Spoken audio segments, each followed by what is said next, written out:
आप एक चाकूट से ऐसे बना दो, उस पे चादर लपेट दो, उसके बाद बोलो कि हमारी मजार है, आ जाओ इस पे मस्जिद बनाते हैं, कभी जामा मस्जिद, कभी बाबरी मस्जिद, कभी ये मस्जिद।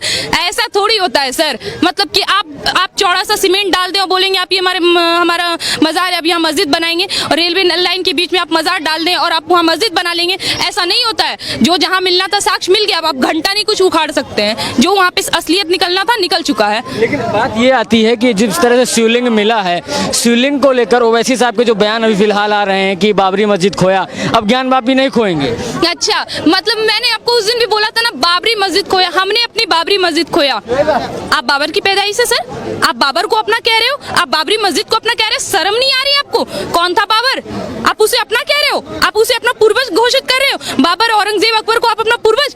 हमारा इतिहास हमें पढ़ाया जाता है कि अकबर ने महाराणा प्रताप को हराया। जो अकबर महाराणा प्रताप के कमर तक नहीं आता था, वो अकबर हराएगा महाराणा प्रताप को? आपको शर्म आना चाहिए ऐसा बयान देने से पहले। देश का राजनीतिक माहौल आप जैसे नेता खराब कर रहे हैं। ओवैसी अकबरुद्दीन जैसा नेता, कांग्रेस में कुछ ऐसे नेता हैं, छोड़िए यार, पूरे कांग्रेस ही ऐसी है जो हमारे देश का राजनीतिक माहौल खराब कर रही है, हर तरह का माहौल खराब कर रही है, आर्थिक माहौल खराब कर रही है। आप गुनहगार ठहराएंगे एक सरकार को? आपकी इस बात को कभी स्पष्ट रूप से नहीं लिया जाएगा।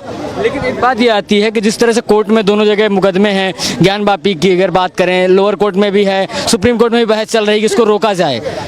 जिस तरह से आप देख रही हैं, मथुरा की मस्जिद को लेकर भी, ईदगाह को लेकर भी पिटीशन डाल दी गई। पूरे देश में इस समय एक ही माहौल जी। अब अगर ये माहौल क्रिएट नहीं होती तो कब होती सर? हम लोग तो इतना समय से इंतजार कर रहे हैं, कभी हमारे मंदिर भी तोड़े जा रहे हैं सर। अब दूर क्यों जा रहे हैं? अभी बीजेपी भी है ना सर, उस टाइम के भी बहुत सारी छोटे छोटे जगहों में ना ऐसा किया गया है ना कि मंदिर को तोड़ दिया गया, हमारी मूर्तियों को तोड़ दिया गया है। फिर चलो यार, सारे हिंदुओं को उससे मतलब थोड़ी ना होती। आज हम और आप इस मुद्दे पे बात कर रहे हैं, कौन इंटरेस्ट लेता है? सबको अपने कमाने और खाने में दिलचस्पी है, किसी को मतलब नहीं है हमारा धर्म जा रहा है, हमारा देश जा रहा है, हमारा संस्कृति जा रहा है, क्या जा रहा है, किसी को इस बात से कोई मतलब नहीं है। उनको जो चाहिए उनको बस मिलना चाहिए। भाई मोदी का सपोर्ट क्यों करे, बीजेपी का सपोर्ट क्यों करे? हमको खाने देती है भाई, क्या दे रही है ना ये सरकार हमें। आपको इसका अंदाजा तब मिलेगा ना जब आपके घर में घुस के आपकी बहन बेटियों के साथ बलात्कार किया जाएगा। वही कश्मीर का माहौल दोबारा दोहराया जाएगा। आज द कश्मीर फाइल्स बनी है, कल द बंगाल फाइल्स बनेगी, बिहार फाइल्स बनेगी, सारे फाइल्स बनेंगे। तब आप क्या करोगे? किसके पास हाथ पसारोगे? किसके पास जाओगे आप अगर ये सब करके फिर से राजनीतिक माहौल खराब करना चाहते हो तो करो। फिर से हमें अपनी सरकार पे भरोसा है। इतने सारे राजनीतिक माहौल खराब हुए, उन्होंने संभाला। एक मुद्दा है आज, मस्जिद मंदिर, मस्जिद मंदिर, मस्जिद मंदिर। सर आज ये मुद्दा आना बहुत जरूरी था। एक मंदिर को हम स्टार्टिंग टाइम से टारगेट कर रहे थे, राम मंदिर, वो बना ना, असलियत सबके सामने आई ना। बाबरी मस्जिद क्या था? आपने बाबरी मस्जिद नहीं खोई, हमने इतने दिन तक राम को झोपड़ी में रखा है। ये हमारी सहनशीलता है कि हमने इतने दिन तक अपने राम को, जो एक राजा थे, उनको झोपड़ी में रहने के लिए मजबूर किया। ये हमारी सहनशीलता थी। आपने कुछ नहीं खोया, खोया तो हमने है। शुरुआत से, प्राचीन काल से हम खोते आ रहे हैं, मुगलों के आक्रमण से खोते आ रहे हैं, और कांग्रेस सरकार के आने के बाद से ही हम खोते आ रहे हैं, और अब नहीं खोएंगे। और आप जो ये बात कर रहे हैं ना कि हमने बाबरी खोई है, अब ज्ञान वापी नहीं खोएंगे, फिर कहेंगे जामा मस्जिद नहीं खोएंगे, तो सर खोते वो चीज है जो आपकी अपनी हो, आपकी कुछ नहीं है, सब हमारी है। हमारी चीज पे आप अपना जबरदस्ती हक जमा के बैठे हैं। लेकिन वो जब भी बात आती है तो 1991 का जो एक्ट है उसको सामने ले आते हैं कि जो भी है उसको तोड़ा नहीं जाएगा, बाबरी मस्जिद को खाली तोड़ के। एक बात बताइए, आपने संविधान के कितने रूल को फॉलो करा है? ओवैसी साहब, आप जो ये कह रहे हैं कि 1991 के रूल को फॉलो किया जाए, आपने कितने रूल को फॉलो करा है? छोड़िए ना, आप भाईचारा का दुहाई देते हैं ना, कितना भाईचारा निभाया आपने? हमें ये स्पष्ट रूप से बताइए, हम क्यों फॉलो करें? आज भी हम कह रहे हैं, हम जितने भी हिंदू हैं ना, जितने भी कट्टर हिंदू हैं, जितने भी सनातनी हैं जो अपने धर्म से प्यार करते हैं, वो बहुत सहनशीलता के भाव से संविधान को मान के, अपने कोर्ट के फैसले को मान के सहनशीलता से चले जा रहे हैं। जिस दिन पे ये हिंदू महाभारत करने पे उतर गया ना, माफ करिएगा साहब, रोहिंग्या का कांड तो आपको याद ही होगा, उससे बदतर स्थिति होगी यहाँ की। इसलिए जिस तरह से पूरे देश में अगर ये हालात हैं, कांग्रेस का कहना है कि हिंदू मुसलमान जो हो रहा बीजेपी की वजह से हो रहा है। अच्छा, और 1947 में जो दंगा हुआ था वो किसकी वजह से हुआ था? 1991 में जो हुआ वो किस वजह से हुआ था? छोड़िए ना, 85 में जो हुआ वो किस वजह से हुआ था? उस टाइम बीजेपी थी? कौन था उस टाइम? इतने सारे दंगे करवा दिए, कार सेवकों पे गोली चलवा दिया आप लोगों ने, उत्तर प्रदेश में बैठे बैठे इतने बड़ा घटना करवा दिया, ट्रेन में जिंदा जला दिया गया, हमारे कार सेवकों के साथ इतनी बेरहमी तरीके से निर्मम हत्या कर दी गई। आए दिन हर साधुओं की हत्या कर दी जाती है, हर हिंदू का नाम देखा जाता है, किसने भगवा ढाला है, मारो इसे, काटो इसे। बाप का राज है क्या सर? मतलब आप कुछ भी कर ले, हम बात उठाएं तो आपको बुरा लग रहा है?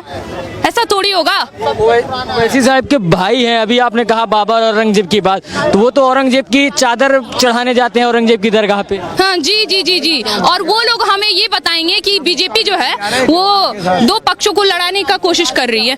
बीजेपी दो पक्षों को लड़ाने का कोशिश कर रही है। वो लोग जो कभी औरंगजेब के पीर, अरे आप छोड़िए ना, पैगंबर लीजिए, औरंगजेब लीजिए, बाबर लीजिए, या कोई भी आप उठाइए, बख्तर लीजिए, खिलजी लीजिए, किसी भी उठाइए, जहाँ हिंदुस्तान में मतलब ऐसा क्या है कि कोई दूसरे देश से आते हैं मुगल मुसलमान, इस देश पे शासन करते हैं, इस देश के लोगों को काटते हैं, मारते हैं, और आज हमारे देश के देशवासी, हमारे भाईजान उसे पूजते हैं, उस पे चादर चढ़ाते हैं। वो भी हमारे देश के इतने बड़े दिग्गज नेता जिनके भाई असदुद्दीन ओवैसी ने भी लॉ कर रखी है। आप इतनी बड़ी गलती करते हो सर, और आज आप बीजेपी पे उंगली उठा रहे हो। काहे का नेता है जी आप? एक हिंदू पक्ष का कहना है कि जो शिवलिंग मिला वो वजू वाली जगह पर मिला, जहाँ पर हाथ पैर मुस्लिम समाज के लोग धोते थे। जी, जी। उसको आप कैसे देखें? हाँ जी, हमें तो स्टार्टिंग से पता है कि मुसलमान किस तरह से घिनाष्टिक काम करती हैं।